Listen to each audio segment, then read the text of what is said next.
A 2018 study from one of America's most respected economic research institutions made a stunning claim. One company's marketing practices were statistically linked to 10.9 million infant deaths. Not a military, not a regime, a food company, one that's probably in your kitchen right now. This is the Nestlé story, and why the world's longest boycott is still going strong after 48 years. Open your kitchen cabinets. I'm serious. Actually, look. That Nescafé instant coffee? Nestlé. Hot Pockets? Nestlé. Häagen-Dazs? Nestlé. Poland Spring Water? Nestlé. Stouffer's, Purina, DiGiorno, Toll House. All Nestlé. Over 2,000 brands. Operating in 188 countries. 2024 revenue. $91.4 billion. The largest food and beverage company on Earth. And here's what makes this complicated. Their products are everywhere. Genuinely good products, many of them. But the business practices behind them, that's where things get dark. What you're about to hear is based on academic research, court documents, investigative journalism, and verified reports from organizations like the World Health Organization and the National Bureau of Economic Research. Everything I say will be sourced, because this isn't about conspiracy theories. It's about documented patterns of behavior that raise serious ethical questions. So here's the roadmap. How a company founded to save malnourished infants became the subject of the longest consumer boycott in history. How research links their marketing to millions of infant deaths. How they've faced accusations of water exploitation in drought-stricken regions. And why, after decades of controversy, they're still winning. August 10th, 1814. Frankfurt, Germany. Henri Nestlé is born into a struggling glassmaker's family. At 13, he becomes a pharmacist's apprentice. Spends 4 years learning chemistry, nutrition science, pharmaceutical formulation. In the 1850s, he moves to Switzerland. Tries business after business. All fail. But then he notices something heartbreaking. Across 1860s Europe, thousands of infants are dying from malnutrition. If a mother couldn't breastfeed due to death, illness, or inability to produce milk, her baby had almost no chance. Henri himself had no children. Maybe that's why he felt it so deeply. He made it his mission, create a safe breast milk alternative. For years, he experimented. Cow's milk, wheat flour, sugar, testing endless formulations. In 1867, partnering with scientist Jean Balthazar, he created Farine Lactée, a digestible infant formula. Then came the defining moment, a premature baby dying from malnutrition. Doctors had given up. They tried Henri's formula as a last resort. The baby survived. Word spread. Doctors began recommending Farine Lactée. The company started saving thousands of lives annually. By 1875, when Henri sold the business, Nestlé was one of Europe's most trusted names in infant nutrition. Henri died believing he'd fulfilled his purpose. What happened after he sold? That's where the story changes. When new owners took control in 1875, Nestlé's focus shifted. Growth, market dominance, profit maximization. They merged with competitors, diversified into chocolate, coffee, condensed milk. During World Wars I and II, they supplied armies, dramatically scaling production. By the 1960s, a global giant. But they faced a problem. In wealthy Western nations, breastfeeding rates were increasing. Medical research had proven breast milk's superiority. Formula sales were declining in developed markets. According to later investigations and court testimonies, Nestlé then made a strategic decision: aggressively target developing countries. In the 1970s, according to the 1974 War on Want, report the baby killer and subsequent investigations, Nestlé deployed controversial marketing tactics across Africa, Asia, and Latin America. The strategy, as documented by researchers and NGOs, saleswomen were dressed in white nurse-like uniforms and sent to villages, hospitals, and maternity wards. These weren't medical professionals. They were commission-based sales representatives, but mothers often didn't know the difference.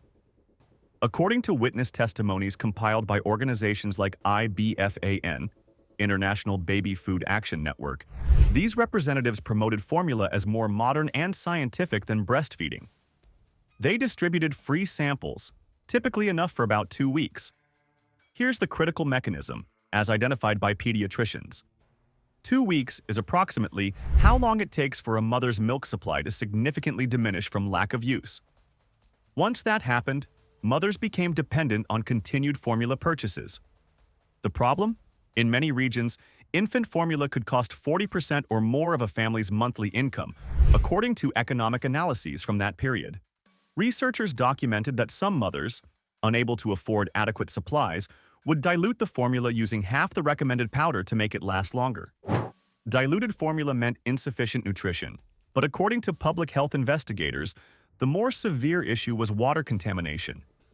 In communities without access to clean water, mothers mixed formula with contaminated sources. They often couldn't sterilize bottles or read preparation instructions. The documented health outcomes: increased rates of diarrheal diseases, bacterial infections, and infant mortality. Now here's where the numbers get staggering. In 2018, researchers Aislinn Boren, Alex Emas, and Michael Rosenberg published a working paper through the National Bureau of Economic Research. Using data from 2.6 million births across 38 developing countries between 1960 and 2015, they estimated that Nestlé's marketing practices were statistically associated with approximately 10.9 million infant deaths. According to their model, in 1981 alone, peak scandal years, roughly 212,000 infant deaths were linked to formula marketing practices. To be clear, this is an economic model, not a direct causation count. But it's peer-reviewed research from a highly respected institution. And here's what makes it damning. According to documents revealed during later legal proceedings, Nestlé had internal awareness of risks associated with marketing formula in regions without clean water access.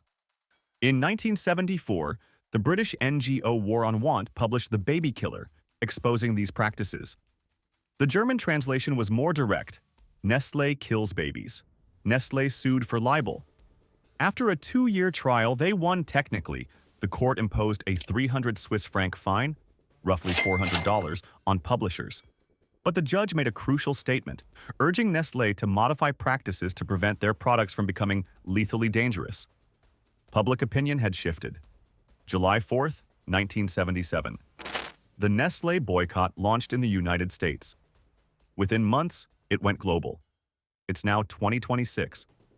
That boycott, still active. 48 years, the longest-running consumer boycott in history. In 1981, the World Health Organization established the International Code of Marketing of breast milk substitutes, specifically to address these issues. Nestlé publicly agreed to comply. However, a 2024 report from Public Eye and IB-Fan documented alleged violations of the WHO code in over 90 countries. Let's talk about water. Nestlé is the world's largest bottled water company. Brands include Poland Spring, Arrowhead, Perrier, S. Pellegrino. And they've faced repeated accusations of problematic water extraction practices. California case study. From 2012 to 2016, California experienced what scientists called its worst drought in 1,200 years. Residents faced mandatory restrictions. Agriculture suffered.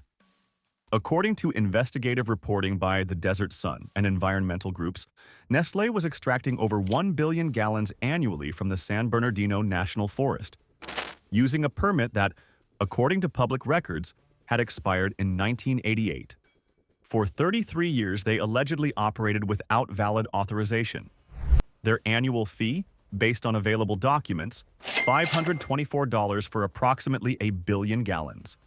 When questioned by reporters, then CEO Tim Brown stated, "Absolutely not. In fact, if I could increase it, I would." In 2021, after sustained public pressure and litigation, California's Water Resources Control Board issued a cease and desist order. Similar controversies have been documented in Pakistan, Michigan, and France, regions where water scarcity and Nestlé extraction have coincided. January 2024. Nestlé admitted to what French investigators called illegal water treatment practices spanning over 30 years. According to reports from Le Monde and Radio France, Nestlé used banned UV filters and activated carbon systems to treat contaminated mineral water sources, removing bacteria, pesticides, and E. coli. European regulations require natural mineral water to remain chemically untreated. The affected brands included some of their most iconic. Perrier was specifically named in investigations. Journalists estimated the operation's value at approximately €3 billion, $3.3 billion, over 15 years. In May 2025, a French Senate investigation reportedly found evidence that government officials at high levels were aware but did not act to stop the practice. Nestlé ultimately paid a €2 million fine to avoid prosecution. Their 2024 revenue was $91.4 billion. The fine represented roughly 0.002% of annual revenue. 2026. Where does Nestlé stand? Financially, extremely strong. 2024 revenue, $91.4 billion. Net profit, over $10 billion. Free cash flow, $10.7 billion. Market capitalization, approximately $250 billion. Still, the world's largest food company, the 1977 boycott, still active. Organizations like Baby Milk Action continue monitoring and publishing annual compliance reports. Recent documented controversies. 2024. Reports of added sugars in baby food products sold in developing countries while sugar-free versions were sold in wealthy nations. 2024. €6.86 million fine in Spain for alleged participation in a milk price-fixing cartel. 2024. The massive French water treatment fraud scandal. 2021. Lawsuit filed by 8 individuals alleging they were forced into child labor on cocoa plantations in Nestlé's supply chain. 2025. Continued reports of WHO code violations in 90-plus countries. Nestlé has publicly committed to sustainability goals, including net zero emissions by 2050, and regularly publishes corporate responsibility reports. However, investigative journalists and watchdog organizations continue documenting patterns they characterize as exploitation of natural resources, aggressive marketing in vulnerable populations, and prioritization of profit over public welfare. So here you are. You walk into a grocery store, Kit Kat at checkout, Nescafé on the shelf, Poland Spring in the cooler. What do you do with this information? Some people say, all corporations have issues. Ethical consumption is impossible under modern capitalism. Others have actively boycotted for 48 years. They're still organized, still publishing guides, still fighting. And others say, these are good products. My individual choices don't move the needle. Here's what I'll say. You now have information most people don't. You know about the NBER study linking 10.9 million deaths to formula marketing. You know about water extraction during droughts. You know about the €3 billion fraud. You know about 48 years of boycott. You decide what to do with that knowledge. But understand something fundamental. Every purchase is a signal. You're signaling what business practices you'll accept, what standards you expect, what kind of corporate behavior gets rewarded. Nestlé isn't some abstract entity.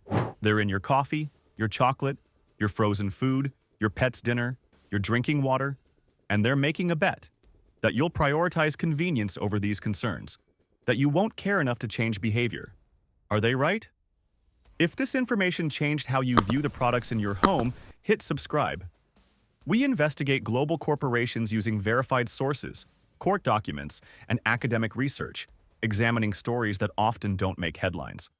Will this change your purchasing decisions? I genuinely want to know your perspective. No judgment, just honest dialogue about the choices we face as consumers. And if you found value here, share it.